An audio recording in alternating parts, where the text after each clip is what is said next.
is Tracy Ann Harriage. I'm from St. Catherine. I am a survivor of domestic violence, and I'm here to share my story with you.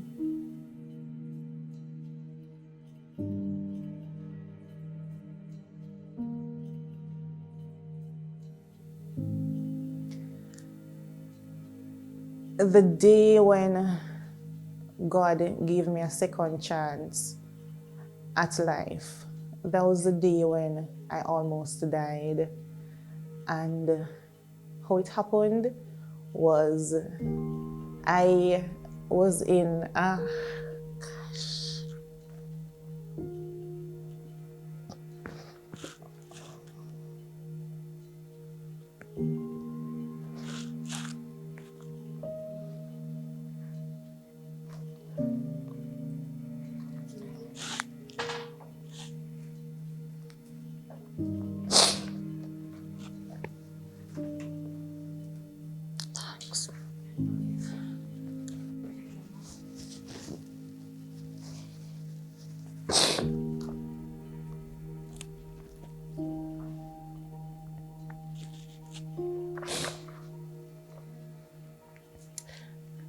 I was in an abusive relationship for 10 years, and it started basically fresh into college.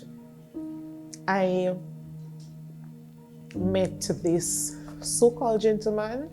He was studying theology, and persons would say, if it is that you're studying theology, I mean, that's one of the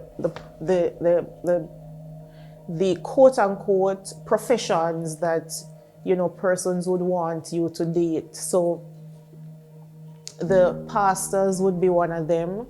And when I met him and he told me that he's studying theology, I quickly thought that, whoa, this is one of them, so I could introduce. I wouldn't have any issue introducing him to my family. All right. We were having fun, for about a year thereabout, and in the second year I got pregnant with my daughter. At about 8 months in the pregnancy, I was having a conversation with one of my friends in our bedroom, and she called me on the phone and she said, I'm having issue with my boyfriend and he is beating me. What should I do? Because I was normally the go-to person for these issue. And she called asking me for a solution, and I was there saying, girl, no make no man beat you, don't make no man beat you, don't take no lick from no man. And my gentleman at that time was there in the room, and he got up this big box in my face, pushed me down on the bed with a big 8-month belly in front of me, and his mother was there outside. And I said to her, you realize what happened? And she said, she blamed me. She told me that I was wrong. I shouldn't be telling anybody about not beating me, beating her, and any beating taking place. And I was like, but I didn't do anything wrong, so why are you blaming me? Anyway, long story short, I came out of the house. I walked into the scheme for a while, and I came back. We didn't speak about it, that slide. It so happens that over the 10-year period, I would get beaten for every single thing. The house that we were living in, I was paying mortgage for the house. We had a car. I was the one who bought the car. I was working, and he would take away my money. I couldn't spend a dime. If I had to go out to buy something, I had to ask him for it. When I was seeing my menses each month, he would beat me for it because he would tell me that I'm not supposed to be seeing any menses. I must tell God, say, he must take away the menses from me. And every single month I would get beaten for that. And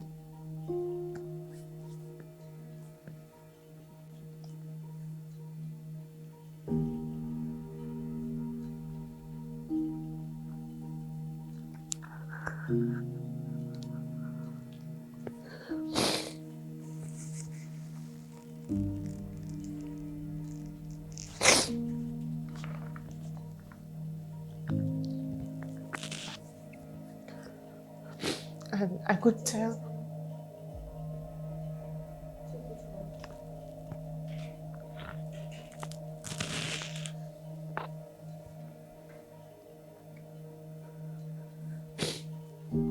remember one Friday evening, I was working at a popular loan facility, and every Friday, persons don't really want to cook. Persons want to, have takeouts. And that particular Friday evening, I didn't want to cook. And I called him and I said, do you want me to purchase chicken and fries for you? And he said, why is it that you want to buy fried chicken and fries? I said, because I didn't want to cook. He said, don't buy any for me, buy for you and the girls. Because at that time, I would have had 2 girls for him. And I said, okay. Anyway, I bought for the girls and I got home, showered, and then I went into the kitchen to start preparing it. When I gave the girls theirs and I came out with mine, he was asking me, where's mine? I said, you told me that you didn't want any. And he started boxing me, kicking me. He was saying, you're supposed to buy for me, even though I tell you you're not supposed to buy it, you're supposed to buy it. And I get some box and kick that day right in front of my girls.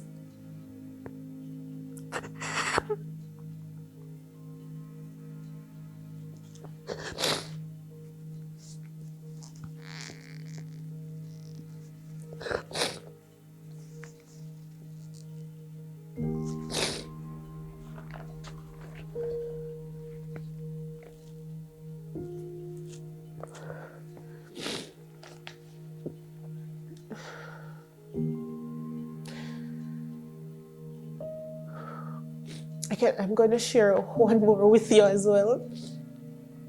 I remember I used to visit my parents in the country. And I would go on weekends and I would come back like sometimes Sunday evenings, sometimes Monday mornings. And whenever I come back, I know females would be in the house. He would take females in the house, sleep, whatever. And because I would see hair and all of those in the house. And I am not going to sleep on no bed when no female sleep without washing all of those, bedspread and everything. And he would lay awake me each time I take off the sheet and I'm going to the bathroom, I change the curtain. He would lay awake me because he knows I'm going to do it. And every time I do it, he would come with a machete and him, put on slap on him, put on kick him, put on box him, do every single thing. I remember one particular Monday morning when I got home, he pushed me in the wall and he was like squeezing my throat. And I couldn't breathe. I literally couldn't breathe. And I was asking, why are you doing this? Why are you doing this? And you could hear my voice, like my breath was. And I was like, let me go, let me go, let me go. And he finally let go of my throat and I was gasping. I was literally gasping for breath. And, the gentleman stood there looking at me. It's as if when I looked in his eyes, I didn't see any form of remorse, nothing at all. But what stood out most for me was one day I went to my bed, and this is where the whole definition of you asking what defined me, what moment defined me, this was what happened. I went to my bed one Friday night and I dreamt that I was getting married. And I had a friend at that time and we were walking in murky water. And if you know country people say if you're walking in murky water, it's not a good dream. And I was saying, what kind of murky water is this I'm walking in? With a long white gown, the train and all of that. And I got up the morning and I got a message from someone. He's now my husband. When I got the message from him, at that time we weren't friends any at all. And when I got the message, I said to him, because he came from the country, I said to him, me just get a dream. And he said, what kind of dream you got? And I said to him, I said, me just dream say, may I get married and may I walk in some murky water. And he said, that is not a good dream, pray about it. I say, I pray about it already, but I'm going to pray again. And you know what happened? I got up, I was going to do my laundry in the morning. And I put out my phone, I went into the washroom, and by me put out my phone and going to the washroom, the gentleman take up my phone. He went to my daughters with it, because at that time they would have known my lock from a screen, and they unlocked it for him, and he started going through. Asked me what he saw, I don't know, but there was nothing in that phone. And he grabbed the machete and he was running after me outside, inside, outside, and we were going inside, outside for a couple minutes until I came back into the house. Because at that time, I say, girl, you're yammed, because why you never stay outside and run? Why is it that you went back inside the house? When I went back inside the house, what happened was he caught me and he pushed me on the bed. He started squeezing my throat again, and I literally passed out. Like, I passed out. I was seeing angels. I remember seeing 3 angels in front of me. And I can recall saying, God, you really are going to make me dead, left me 3 picnic them? And I can remember God giving me the strength. And I remember he had hernia. And I kicked him right in his tummy. And that was how I got him off of me. And when I went outside, police and everybody was out there, because the neighbors would have heard everything and they called them. And that was how I got out of that situation.